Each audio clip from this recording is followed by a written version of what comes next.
No capítulo 6 de Hebreus, vimos o autor falando da âncora da alma, a necessidade de progredirmos na nossa vida cristã, no que tange a nossa santificação, e que só a fé em Cristo, de fato, produz em nós a perseverança, ou seja, a capacidade de nos mantermos firmes, a serenidade no meio de tantos problemas, a firmeza, né? A tranquilidade. Tranquilidade não de não ficar estressado, mas saber que aquele negócio será resolvido porque Deus está naquele negócio, Deus vai à nossa frente e não importa as provações ou privações que nós, pelas quais nós tenhamos que passar, Deus estará conosco. E o final do capítulo 6, o autor aos Hebreus introduz um símbolo, introduz uma frase dizendo que Jesus é o sumo sacerdote, Jesus Cristo é o sumo sacerdote da ordem de Melquisedeque. O que, afinal de contas, isso quer dizer? Esse é um símbolo que o autor traz para dentro do livro, citando, se você for procurar Melquisedeque na Bíblia, você vai ver uma citação em Gênesis, uma citação em um Salmo, Salmo 110, Gênesis 14 cita uma vez, Salmo 110 cita uma vez, e tem umas 8 citações mais ou menos em Hebreus do nome Melquisedeque.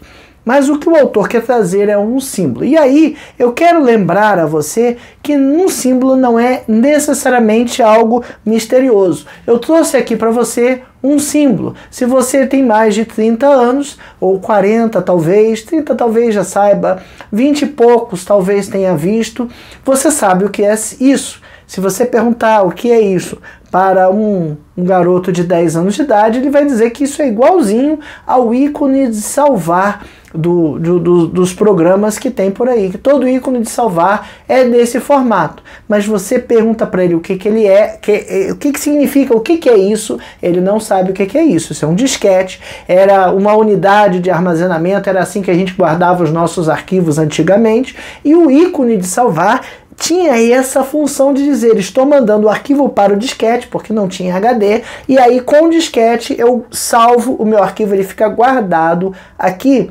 ok? Mas hoje o ícone de salvar não faz mais sentido. Então, quando o autor da Bíblia, os autores da Bíblia usam símbolos, eles não necessariamente querem trazer algo enigmático para o meio do texto. Eles estão usando um símbolo, provavelmente muito conhecido daquele povo, daquele tempo, daquelas pessoas, ok? Então a gente precisa entender o que é o símbolo e por que ele está sendo tratado. Quando a gente lê o Apocalipse, aquilo parece tudo muito enigmático, mas muitas coisas escritas ali eram simbólicas, sim, eram simbólicas, mas tinham um significado, tinha uma mensagem que dava para entender mais ou menos o que era.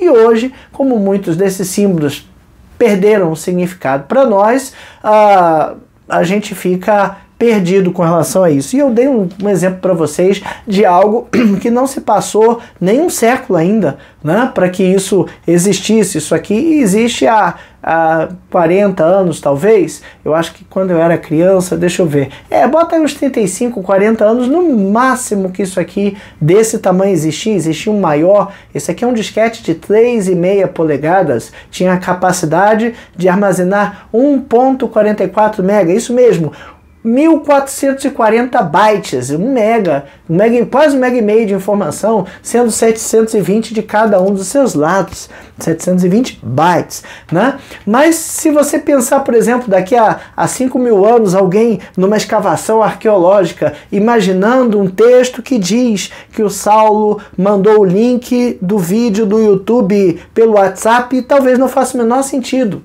daqui a 10.000 anos, porque YouTube era pronome, né? Você, tube, tinha a ver com tubo, tinha a ver com isso, tinha a ver com aquilo. WhatsApp era uma palavra arcaica no inglês que tinha a ver com algo relacionado a um cumprimento, a um olá. O que significa isso, né? Então você vai ver que as coisas vão se perdendo. Mesma coisa, se a gente falar de Orkut para um jovem, ele já não sabe o que é. Eu tive conta no Orkut, né? Hoje, já aposentado, já enterrado, alguns não sabem. Ainda se acha alguma referência na internet, mas pode ser que daqui a 100 anos, 200 anos, não faça o menor sentido. Então, perceba que o que eu estou dizendo é que ser sacerdote da ordem de Melquisedeque, essa expressão que é citada no final do capítulo 6, é uma expressão que traz um símbolo, que traz um algo junto. Tá? Traz o significado junto, que tem a ver com a pessoa de Jesus e a obra de Jesus, ok? Então a gente precisa entender o que significa esse símbolo para que a gente entenda o que o autor aos Hebreus está fazendo. Nossa lição hoje é sobre Hebreus 7, eu vou ler para os irmãos. Melquisedeque, tipo de Cristo, olha, e já começou de outro jeito. Porque este Melquisedeque, rei de Salém, sacerdote do Deus Altíssimo, que saiu ao encontro de Abraão quando voltava da matança dos reis e o abençoou, para o qual também Abraão separou o dízimo de tudo. Primeiramente se interpreta rei de justiça, depois também rei de Salém, ou seja, rei de paz. Sem pai, sem mãe, sem genealogia, que não teve princípio de dias nem fim de existência, entretanto, feito semelhante ao Filho de Deus, permanece sacerdote perpetuamente. O sacerdócio de Cristo é superior ao Levítico, versículo 4. Considerai, pois, como era grande a quem Abraão, o patriarca, pagou o dízimo, tirando dos melhores despojos. Ora, os que dentre os filhos de Levi recebem o sacerdócio têm mandamento de recolher, de acordo com a lei, os dízimos do povo, ou seja, dos seus irmãos, embora tenham estes descendido de Abraão. Entretanto, aquele cuja genealogia não se inclui entre eles, recebeu dízimos de Abraão e abençoou o que tinha as promessas. Evidentemente, é fora de qualquer dúvida que o inferior é abençoado pelo superior. Aliás, aqui são homens mortais os que recebem dízimos, porém ali, aquele de quem se testifica e vive, e por assim dizer, também Levi, que recebe dízimos, pagou-os na pessoa de Abraão, porque aquele ainda não tinha sido gerado por seu pai quando Melquisedeque saiu ao seu encontro. Parece complicado, vamos explicar. Versículo 11, o sacerdócio levítico teve fim, mas o de Cristo é eterno. Se, portanto, a perfeição houvera sido mediante o sacerdócio levítico, pois nele baseado o povo recebeu a lei, que necessidade haveria ainda de que se levantasse outro sacerdote segundo a ordem de Melquisedeque, e que não fosse contado segundo a ordem de Arão? Pois quando se muda o sacerdócio, necessariamente há também mudança de lei, porque aquele de quem não são ditas estas coisas pertence a outra tribo, da qual ninguém prestou serviço ao altar. Pois se é evidente que o nosso Senhor procedeu de Judas, tribo a qual Moisés nunca atribuiu sacerdotes, e Judá. Pois é evidente que o nosso Senhor procedeu de Judá, tribo a qual Moisés nunca atribuiu sacerdotes. E isto é ainda muito mais evidente quando a semelhança de Melquisedeque se levanta outro sacerdote, constituído não conforme a lei de mandamento carnal, mas segundo o poder de vida indissolúvel, porquanto se testifica: tu és sacerdote para sempre, segundo a ordem de Melquisedeque. Portanto, por um lado, se revoga a anterior ordenança por causa de sua fraqueza e inutilidade, pois a lei nunca aperfeiçoou coisa alguma. E por outro lado, se introduz a esperança superior, pela qual nos chegamos a Deus, Cristo, sacerdote único e perfeito, versículo 20. E visto que não é sem prestar juramento, Perdão, porque aqueles sem juramento são feitos sacerdotes, mas esse com juramento por aqueles que lhe disse, o Senhor jurou e não se arrependerá. Tu és sacerdote para sempre. Por isso mesmo Jesus se tem tornado fiador de superior aliança. Ora, aqueles são feitos sacerdotes em maior número, porque são impedidos pela morte de cuidar. Este, no entanto, porque continua para sempre, tem o seu sacerdócio imutável. Por isso, também pode salvar totalmente os que por ele se chegam a Deus, vivendo sempre para interceder por eles. Com efeito, nos convinha um sumo sacerdote como este, santo, inculpável, sem mácula, separado dos pecadores e feito mais alto do que os céus, que não tem necessidade, como os sumos sacerdotes, de oferecer todos os dias sacrifícios, primeiro por seus próprios pecados, depois pelos do povo, porque fez isso uma vez por todas, quando a si mesmo se ofereceu, porque a lei constitui sumos sacerdotes a homens sujeitos à fraqueza, mas a palavra do juramento, que foi posterior à lei, constitui o Filho perfeito e para sempre. Bom, essa é a lição de número 7 da revista Palavra e Vida, edição número 83. A revista Palavra e Vida, editada pela Convenção Batista Fluminense, está disponível no site batistasfluminense.org.br. Você pode acessar lá, tem lá Palavra e Vida.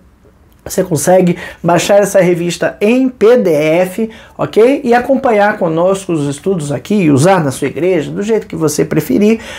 Essa revista de número 83 tem por tema a centralidade de Cristo e foi escrita pelo pastor Alonso Colares.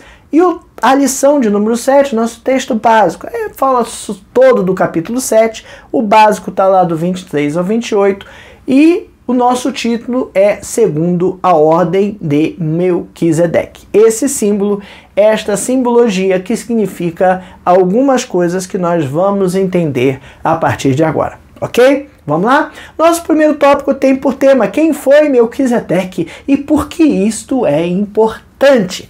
Bom, como eu falei, essa referência vem lá do capítulo 6.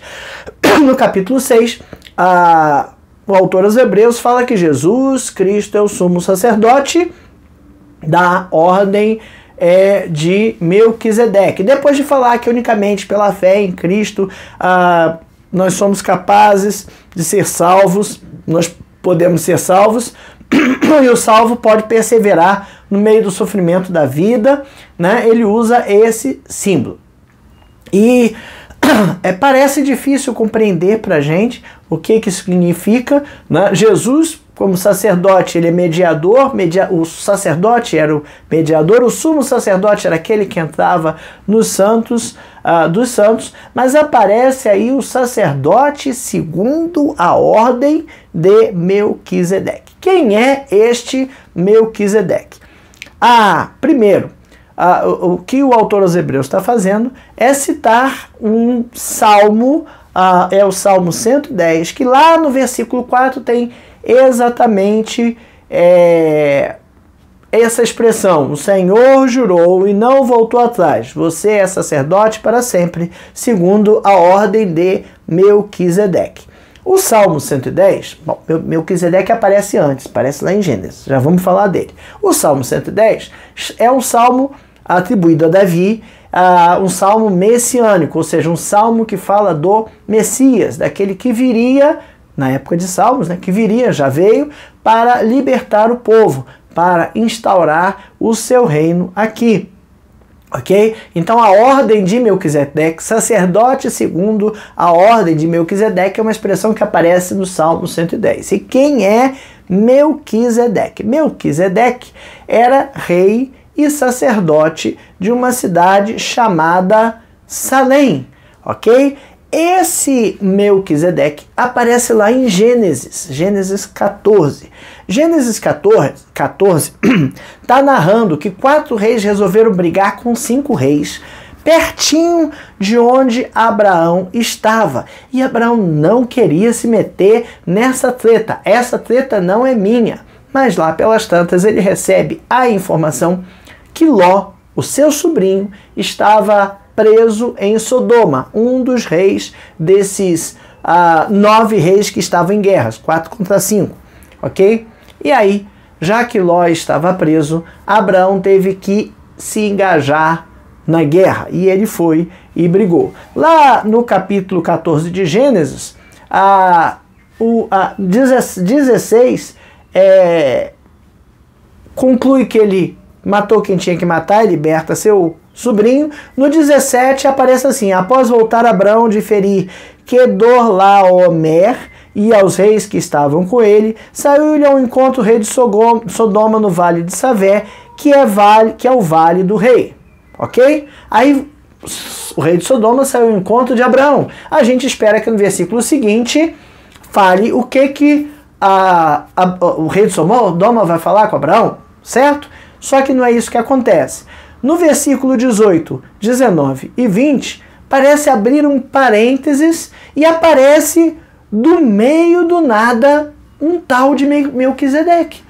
Ok? Se você ler o 17, o 21 fala assim: então disse o rei de Sodoma a Abraão, dá-me as pessoas e os bens ficarão contigo. Então parece que o versículo 17 do capítulo 14 de Gênesis continua no 21. Só que do 18 ao 20 aparece o Melquisedeque. Do 18 ao 20 diz assim: Melquisedeque, rei de Salém, trouxe pão e vinho.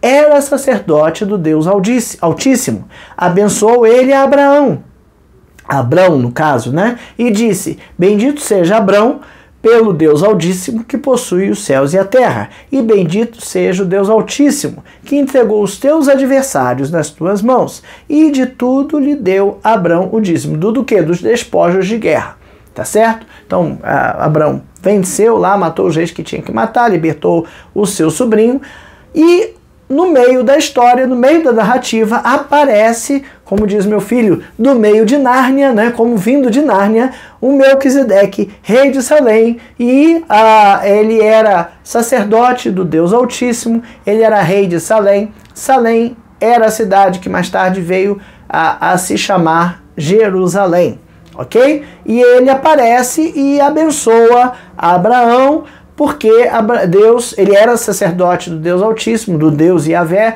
de Deus, e Abraão reconhece ele como um sacerdote, como um sumo sacerdote, ok? E deu a ele o dízimo, ok? Por que deu, como deu, a gente vai ver já já. O contexto, então, contei para vocês, ele fala aqui, né? E o contexto de reconhecimento, ele deu o dízimo como um reconhecimento de que ele era de fato enviado por Deus, ok? E aí o autor à carta dos Hebreus vai citar o Salmo 110, dizendo que Jesus, que o Messias, Salmo 110 não fala Jesus, fala o Messias, era um sumo sacerdote da ordem de Melquisedeque. Ou seja,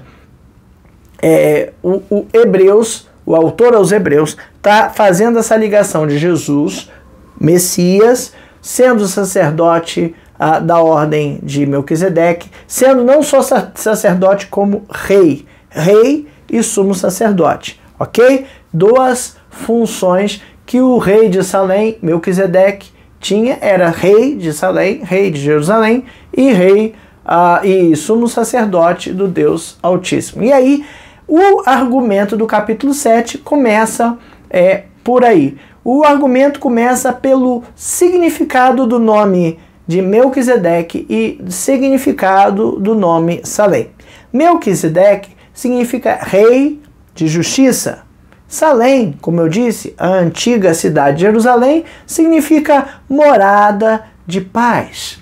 Ok? Então, quando eu falo que Jesus é um tipo de Melquisedeque, eu falo, não, na realidade, o autor aos Hebreus fala isso, né? Pois esse Melquisedeque, rei de Salém, sacerdote, Deus Altíssimo, saiu ao encontro de Abraão, quando voltava da matança dos reis, o abençoou, né?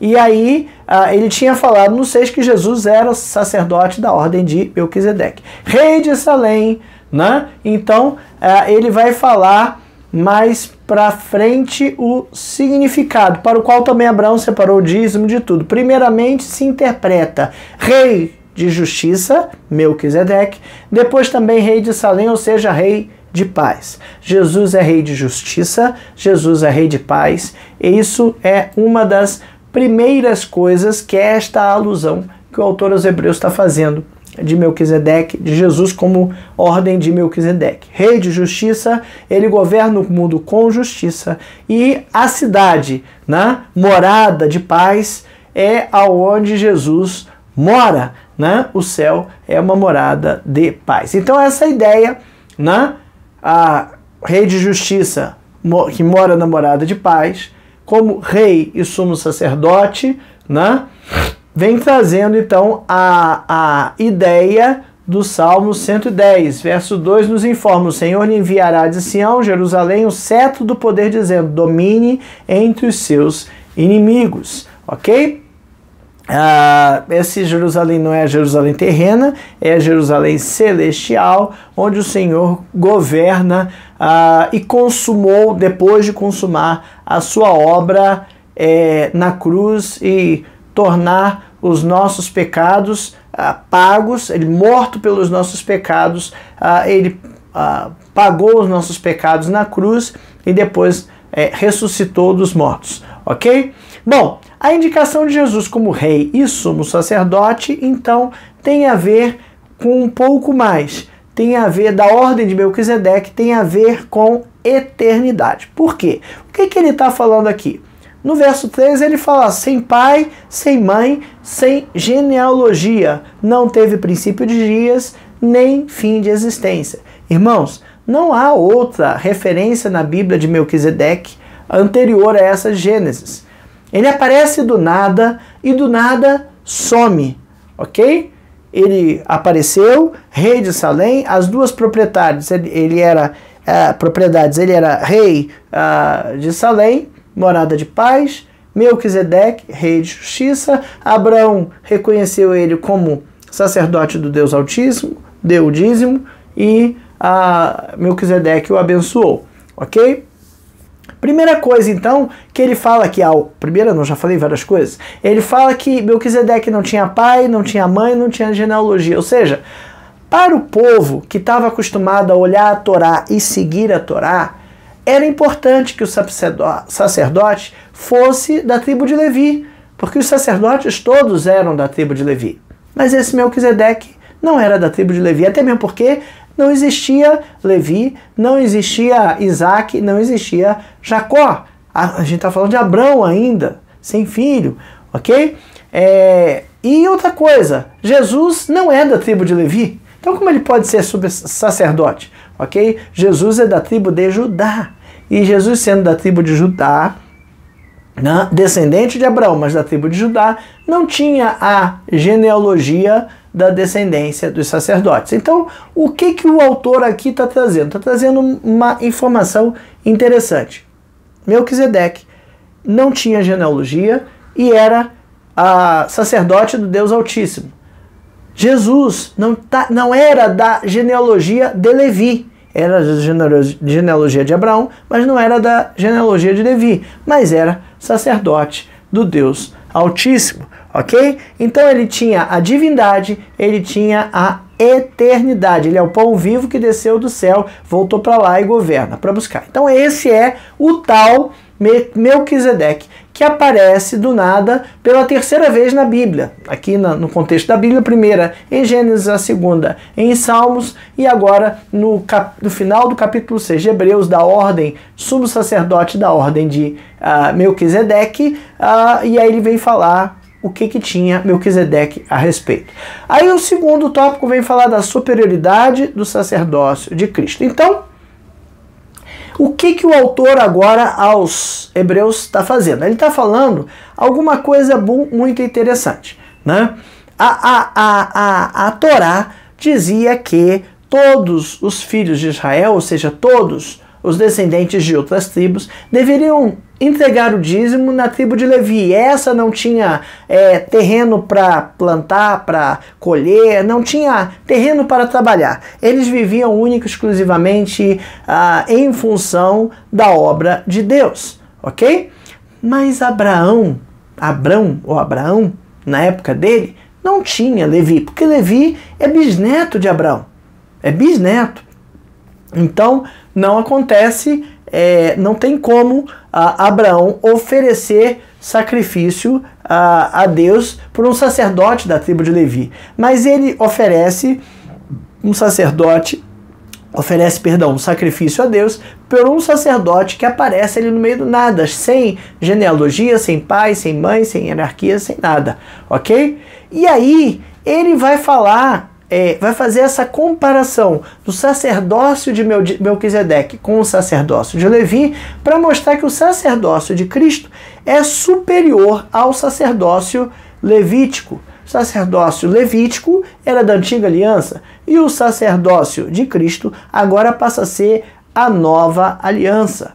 Na antiga aliança, como eu disse, os sacerdotes tinham que ser da tribo de Levi. O primeiro sacerdote que foi nomeado, foi ordenado, que Deus mandou ser sacerdote foi Arão, né? Arão era da tribo de Levi e Deus mandou, está lá em Êxodo 28 e Êxodo 29, versículo 28, Deus mandou que Moisés colocasse Arão como sumo sacerdote e que separasse a tribo de Levi para esta tarefa. E era tão separado que só eles podiam ministrar no tabernáculo, lá no deserto, até quando o povo assentou e ainda existia tabernáculo, ou no reinado de Salomão, quando ele constrói o templo, agora os levitas vão habitar e trabalhar no templo, e só eles podiam fazer. E era interessante que não adiantava você ter a habilidade de cantar, pregar, estudar, não, se você não era da tribo de Levi, você não podia fazer nada na casa de Deus. Só orar, mas quem ensinava eram os levitas, ok? Mas na época de Abraão não tinha levita, né? E aí o autor mostra que Melquisedeque é superior aos descendentes da tribo de Levi porque ainda não existiam. E o ancestral deles, né? O ancestral de todos os levitas, os bisavô de Levi, usou ou pagou o dízimo a outro sacerdote, que era o rei de Salém. Então, da mesma forma como na antiga aliança os levitas recolhiam os dízimos dos filhos de Jacó, né? Abraão reconheceu a grandeza de Melquisedeque como sacerdote do Deus Altíssimo e lhe entregou o dízimo. Ok? Então a atitude do patriarca, né, foi o que motivou que depois, na antiga aliança, os levitas tivessem isso. E aí no versículo 10, ele fala, porque Levi, por assim dizer, já estava no corpo de Abraão. Você consegue entender isso? Levi não é bisneto de Abraão, então ele tem, vamos assim dizer, o DNA, a origem do DNA de Levi está em Abraão, entre outros lugares, em outras pessoas, nas mulheres e nos seus descendentes, né? Abraão, Isaac, Jacó, o DNA foi passado. Então Levi mesmo já estava em Abraão. E Abraão prestou culto ao Senhor usando os serviços, digamos assim, do sacerdote Melquisedeque, né? Porque Levi, por assim dizer, já estava no corpo de Abraão quando Melquisedeque foi ao encontro deste. Ok? Então, é nisso que o autor está dizendo. Que a história de Abraão com Melquisedeque, Cristo não pode ser desqualificado como sacerdote, porque Abraão prestou culto a Deus por um sacerdote que não era da tribo de Levi. Ok? Levi, por assim dizer, que já estava no corpo de Abraão, no seu DNA, vamos dizer assim, prestou culto a Deus usando um outro sacerdote que não tinha início nem fim, com essa característica talvez de eternidade,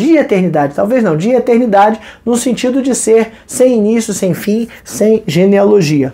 Aqui, então, a carta aos Hebreus, assim como o Salmo de Davi, vem falar de Cristo como o Messias.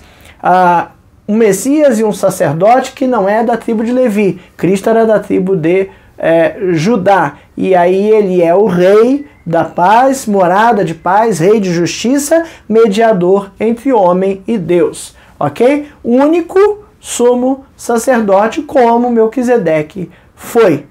Tá certo? Por fim, da mesma forma como os hebreus não sabiam quais eram os ancestrais de Melquisedeque, porque não tem nenhuma referência de ancestralidade do Melquisedeque, e o autor dos Hebreus fala isso aqui com todas as letras, sem pai, sem mãe, sem genealogia, né? Quem sucedeu o sacerdócio, Cristo, Filho de Deus vivo, governa no lugar e tempo, e a ancestralidade, o prestígio espiritual não são contados. Jesus não teve descendentes, né? E ele é o final, o último e único sumo sacerdote e eterno, e aí ele usa essa expressão da ordem de Melquisedeque. Para dizer o quê? Para dizer que não tem início, não tem fim, tem eternidade, é rei de justiça, né? E mora numa morada de paz, ok? Entendeu que o símbolo tem um montão de coisa, né? A gente lendo ali o texto, ele fala do 1 ao 3, Melquisedeque, um tipo de Cristo, que ele vai comparar as coisas, né? A questão da genealogia, a questão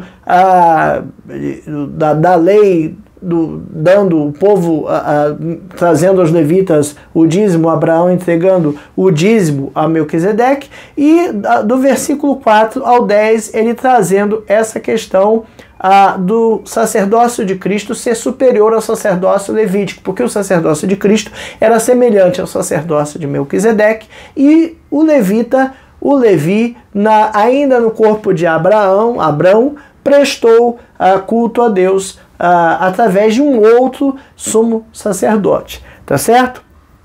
Aí ele vai falar que o sacerdócio levítico teve fim, mas o sacerdócio de Cristo é eterno, e ele vai começar isso a partir do versículo 11. A essa altura, né, poderia ter uma questão, se já havia uma aliança e que foi estabelecida por Deus com o seu povo, por que houve necessidade de uma nova aliança? O autor aos Hebreus sabe dessa pergunta e está ali escrita no versículo 11. Né? Portanto, se a perfeição houvera sido mediante o sacerdócio levítico, pois nele baseado o povo recebeu a lei, né? Que necessidade haveria ainda de que se levantasse outro sacerdote segundo a ordem de Melquisedeque e que não fosse contado segundo a ordem de Arão? Ou seja, pegar um cara de outra genealogia, porque já tinha uma lei, já tinha uma aliança. E aí no 12 ele fala que quando muda o sacerdócio, necessariamente muda a lei. Opa, está falando de uma mudança de paradigma, mudança de forma de ver, porque aquele de quem são ditas essas coisas pertence a outra tribo da qual ninguém prestou serviço no altar, pois é evidente que o nosso Senhor procedeu de Judá, tribo a qual Moisés nunca atribuiu sacerdotes. E isto ainda é muito mais evidente quando a semelhança de Melquisedeque se levanta outro sacerdote, constituído não conforme a lei de mandamento carnal, ou seja, a lei que apareceu ali com Moisés, mas segundo o poder de vida indissolúvel. Porquanto se testifica, tu és sacerdote para sempre, segundo a ordem de Melquisedeque. E aí ele fez referência ao salmo messiânico, Salmo 110. Ok? Então ele está falando, olha, o salmista já falou que o Messias seria sacerdote para sempre, segundo a ordem de Melquisedeque. Portanto, por um lado, se revoga a anterior ordenança por causa de sua fraqueza e inutilidade, pois a lei nunca aperfeiçoou coisa alguma, por outro lado, se introduz esperança superior, pela qual nos chegamos a Deus. Então, como se diz, essa argumentação inicia então ali no versículo 11, quando ele explicita, né, coloca explicitamente esta pergunta: se a perfeição fosse possível por meio do sacerdócio levítico, pois com base nele o povo recebeu a lei, que necessidade haveria? Bom, esse provável questionamento talvez fosse uma coisa muito comum. A esse provável questionamento, o autor coloca 3 argumentos bem interessantes. O primeiro, ele diz explicitamente que a antiga aliança não era capaz de aperfeiçoar o ser humano, pois não havia mudança de vida. A antiga aliança era feita em mandamentos, está lá no 7,16, constituído não conforme a lei de mandamentos carnais, mas segundo o poder de vida que não tem fim. A aliança antiga era baseada numa lei. E quando a gente vê uma lei ou uma regra, na sociedade, a gente tenta cumprir essas leis, né? Concorda? Não, eu não concordo. Não faz o menor sentido. Eu duvido que alguém no Brasil pague algum imposto de boa vontade. Nossa, eu sou um contribuinte. Aliás, tem uns colegas que falam que nós não somos contribuintes, somos pagadores de impostos. Porque contribuinte é aquele que contribui, né? Mas eu não quero contribuir.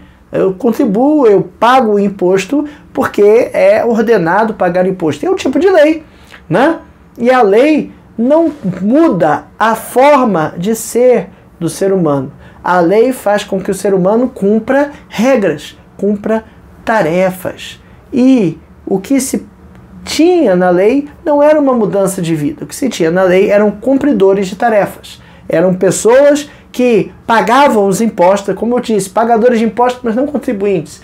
Queriam contribuir, queriam pagar, tinham que pagar, né? Pagavam porque tinham que pagar. Então, a lei era imperfeita, ela não produzia mudança de vida, ela não aperfeiçoava o ser humano. Cuidado quando a gente lê as coisas na Bíblia, e isso é importante a gente perceber.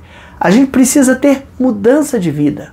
Ver uma regra da Bíblia, uma lei, um mandamento de Deus, precisa causar em nós uma mudança de comportamento. Entender que Deus não gosta de determinada coisa de determinada forma e por isso nós precisamos mudar. Ok? Segundo lugar, a perfeição não poderia ser obtida nem mesmo pelos próprios antigos sacerdotes levíticos.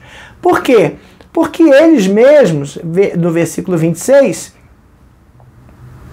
não, 25, 26 não, antes do 26, ele fala que os próprios sacerdotes tinham que sacrificar para poder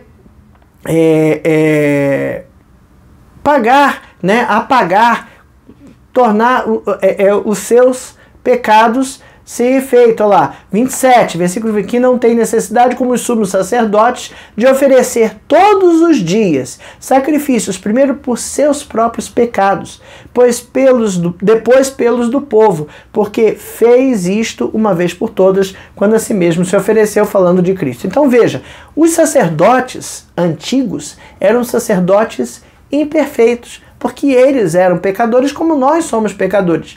Só que os sacerdotes, antes de pedir perdão pelos pecados do povo, precisavam pedir perdão pelos seus próprios pecados, todos os dias. Era necessário todos os dias pedir perdão pelos seus pecados, para depois pedir perdão pelos pecados do povo. Isso torna o sacerdote da antiga aliança um sacerdote imperfeito.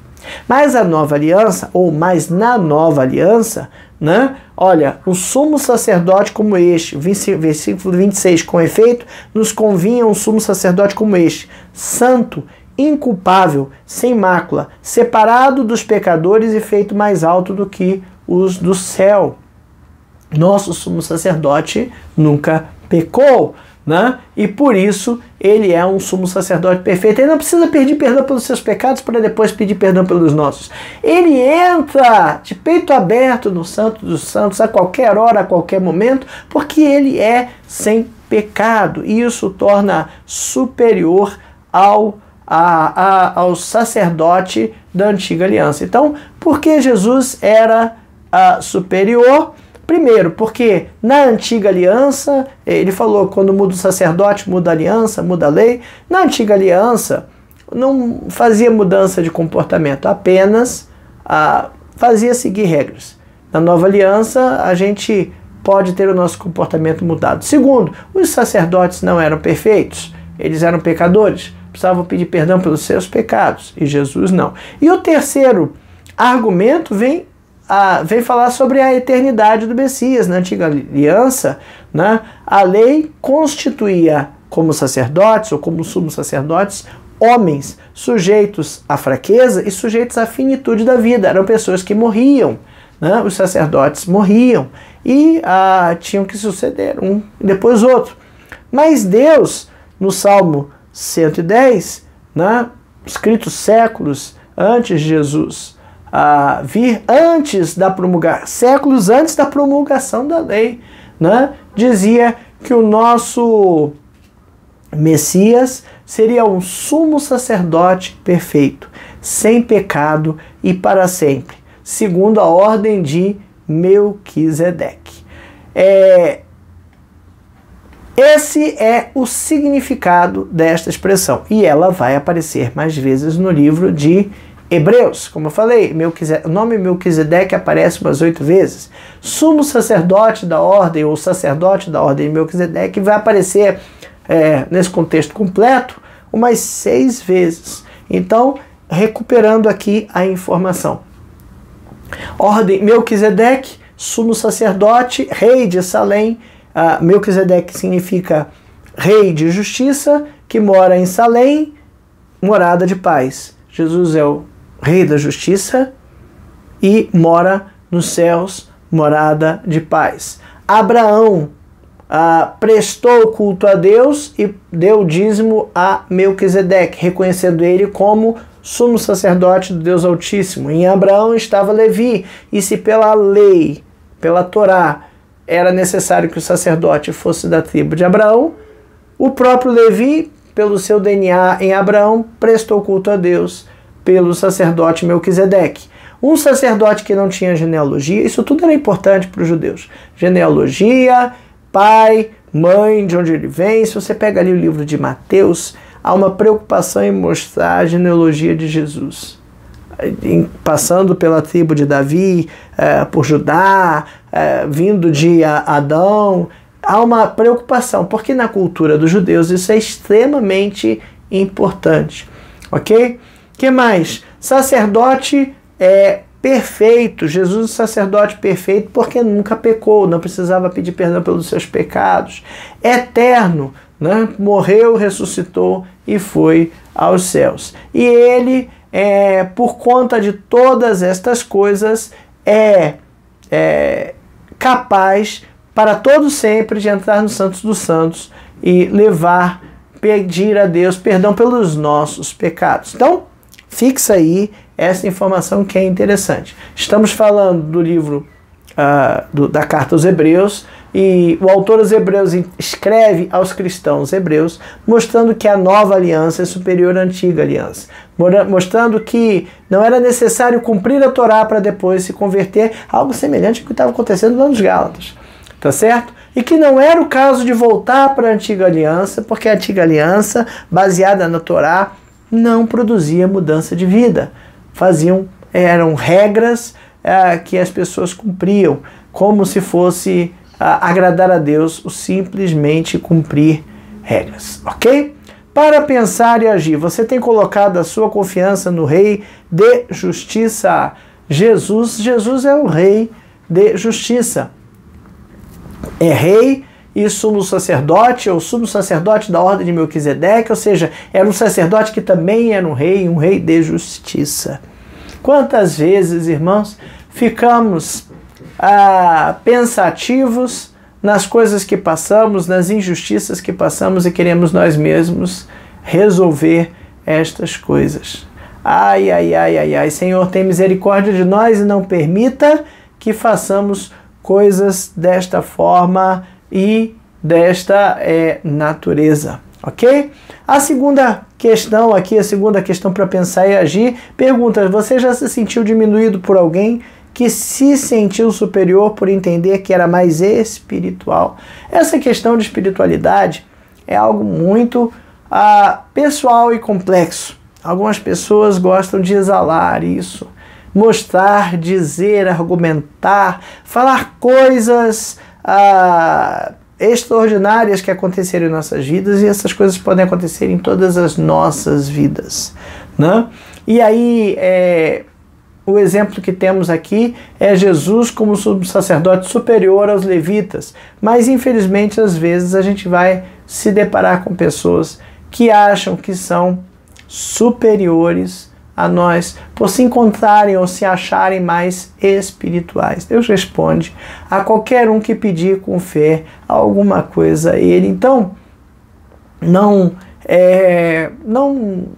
se liga nessas coisas não, ok? Peça a Deus que o responda, peça a Deus que converse contigo, peça a Deus que fale ao seu coração, porque é importante que nós tenhamos dele esta certeza, tenhamos um relacionamento com Ele, né, e tenhamos uma certeza de que Ele nos ouve e conversa conosco e nos responde. Então peça a Deus que Ele fala e fala aos nossos corações. E sendo Jesus o sumo sacerdote eterno, como você pensa na eternidade quando se depara com injustiças e problemas e angústias nesse mundo? Na realidade, não pergunta como você pensa, mas se você pensa na eternidade quando se depara com problemas e injustiças e angústias nesse mundo.